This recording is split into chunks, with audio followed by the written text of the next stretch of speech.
सभी को स्वागत करते हैं शिवेंद्र ब्लॉग में। तो कैसे हैं दोस्तों, उम्मीद करता हूँ आप लोग बहुत ही अच्छे होंगे। दोस्तों बता दूं कि मेरे चैनल पर नया है तो चैनल को सब्सक्राइब कर लीजिए, साथ ही चैनल को बेल आइकन दबा के पेस्ट कर दी ताकि हर अपडेट आप लोगों को सबसे पहले मिले हमारे चैनल पर। तो भाई लोग बता दूं खेसारी भैया जब भी कुछ लेकर आते हैं तो हल्का ही मचाते हैं। तो भाई लोग बता दूं कि काफ़ी बवाल सॉन्ग लेके आए हैं, हिला देंगे।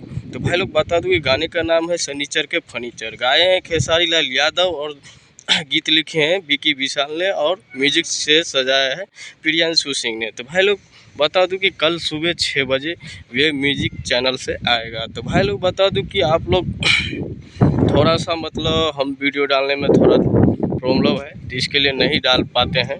तो भाई लोग समझते हैं कि आप लोग कितना मतलब दिक्कत रहता है एक ड्यूटी करके फिर दूसरे में काम करने में।